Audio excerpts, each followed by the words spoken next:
লঙ্কা ত্রিপুরা তথা ভারতের একটি অন্যতম গুরুত্বপূর্ণ ফসল। ত্রিপুরায় প্রায় 2.8 হেক্টর জমিতে কাঁচা লঙ্কার চাষ হয়ে থাকে। লঙ্কার বিভিন্ন রোগ পোকার মধ্যে পাতা কোঁকড়ানো বা চিলি লিফ কার্ল ডিজিজ একটি গুরুত্বপূর্ণ সমস্যা, যাতে করে ফলনের 25 থেকে 80% অবধি ক্ষতি হয় এবং ফলনের গুণগত মান অনেকটাই কমে যায়। এই রোগ সাধারণত সাদামাছি বা হোয়াইট ফ্লাইয়ের মাধ্যমে ছড়ায়।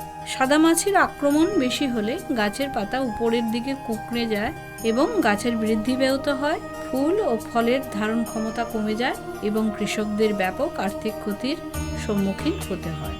এই উদ্দেশ্যে সারডুবিয়া গ্রামে এভিকে ওয়েস্ট ত্রিপুরা এবং আইসিআর ত্রিপুরা সেন্টারের উদ্যোগে লঙ্কার পাতা কোঁকড়ানো রোগের প্রতিকার হিসাবে কেমিক্যাল ট্রায়াল নেওয়া হয়েছে। Namaskar, I am Dr. Nagaraj GMC, working as a subject matter specialist at ICAR Krishi Vigyan Kendra, West Tripura. In Tripura, green chilli are the major crop cultivated by the farmer. The productivity of green chilli was reduced due to both biotic and abiotic stress. The biotic stress mainly chilli leaf curl disease, which was transmitted by white fly, that is scientifically called Bemisia tabaci. To address this issue, ICAR Krishi Vigyan Kendra West Tripura conducted an on-farm trial in various villages of West Tripura district. The technology includes seed treatment with the imidacloprid 0.3 mg per kg of seed, followed by seedling root treatment 0.3 ml per liter. The third is spraying of imidacloprid 0.3 ml per liter 40 days and 60 days after transplanting. This technology adopted by the farmer, around 58% the disease incidence were reduced. So in term, the increase the yield and also the growth of the crop also improved. Thank you, धन्यवाद।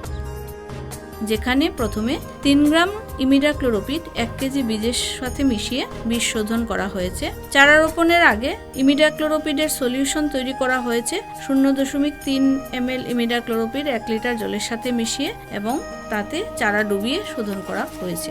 তাছাড়া চারা রোপণের 45 এবং 65 দিন পর imidacloprid spray করা হয়েছে 0.3 millilitre 1 litre জলের সাথে মিশিয়ে। এতে করে পাতা কোঁকড়ানো রোগের প্রকোপ প্রায় 58% মতো কম হয়েছে। নমস্কার, আমার নাম রাকেশ দেবনাথ, গ্রাম সারডুবিয়া, ওয়েস্ট ত্রিপুরা ডিস্ট্রিক্ট। আমি একজন কৃষক। গত 5-7 বছর যাবৎ আমি কৃষিকাজের সঙ্গে জড়িত। আর তার সঙ্গে আমি মরিচও করি। মরিচের মধ্যে আমি দেখছি কিছু একটা সমস্যা হয়, যেটা বিজ্ঞানের ভাষায় কয় এটা লিফ কার্ল ভাইরাস। গত বছর আমি লিফ কার্ল ভাইরাসে প্রচুর পরিমাণে আমার ফসল নষ্ট হয়েছে। প্রায় 90% ক্ষেতই নষ্ট হয়ে গেছে লিফ কার্ল ভাইরাসে। তো আমি কেভিকে ওয়েস্টের সঙ্গে যোগাযোগ করার ফলে তারা আমার একটা সিস্টেম দিছে বীজ শোধন থেকে। বীজ শোধন আমি ইমিডাক্লোরোপিড দিয়ে বীজ শোধন করে এবার লাগাইছি পরে আমার ক্ষেতের মধ্যে প্রায় নাই ধরতে গেলে এই মরিচ 1%-এর মতো প্রায় লিফ কার্ল ভাইরাস ধরছে। এতে আমি লাভবান হয়েছি, কারণ আমার গাছ যেহেতু টিকছে, ফসলও প্রচুর পরিমাণে হয়েছে। পাশাপাশি ইন্টিগ্রেটেড পেস্ট ম্যানেজমেন্টের উপর একটি ডেমনস্ট্রেশন নেওয়া হয়েছে। ইন্টিগ্রেটেড পেস্ট ম্যানেজমেন্ট হচ্ছে পরিবেশ বান্ধব এবং টেকসই পদ্ধতি, যেখানে সাংস্কৃতিক, যান্ত্রিক, জৈবিক এবং রাসায়নিক পদ্ধতির সমন্বয়ের মাধ্যমে রোগ এবং তার বাহক পোকার কার্যকর দমন করা যায়।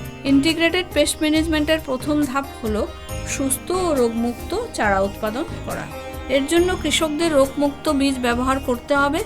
রোগ প্রতিরোধী জাত যেমন আরকা গগনের চাষ করা যেতে পারে। লঙ্কার পাতা কোঁকড়ানো রোগ দমনে জমির পরিচ্ছন্নতা অত্যন্ত গুরুত্বপূর্ণ। জমিতে আক্রান্ত গাছ দ্রুত তুলে নষ্ট করতে হবে। জমির চারপাশে আগাছা মুক্ত রাখতে হবে। সাদামাছির সংখ্যা পর্যবেক্ষণ ও নিয়ন্ত্রণের জন্য 18 ফাঁদ স্টিকি ট্র্যাপ খুবই কার্যকর। কৃষকদের প্রতি কানিতে জমিতে সমানভাবে 6 থেকে 7টি ফাঁদ স্থাপনের পরামর্শ দেওয়া হয়। নিয়মিত কীটনাশক যেমন এজাডিরেক্টিন অথবা নিম তেল 10,000 ppm প্রতি লিটার জলে 3 মিলিলিটার হিসাবে ব্যবহার করতে হবে।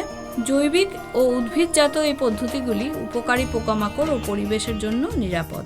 সাদামাছির সংখ্যা যখন অর্থনৈতিক ক্ষতিসীমা বা ইকোনমিক থ্রেশহোল্ড লেভেলের উপরে চলে যায়, তখন প্রয়োজন অনুযায়ী অনুমোদিত কীটনাশক ব্যবহার করতে হবে এবং এখানে ইমিডাক্লোরোপিড ব্যবহার করা যেতে পারে। এই প্রযুক্তি গ্রহণের মাধ্যমে রোগ নিয়ন্ত্রণের পাশাপাশি ফলন বৃদ্ধি ও কৃষকের আয় বৃদ্ধি সম্ভব।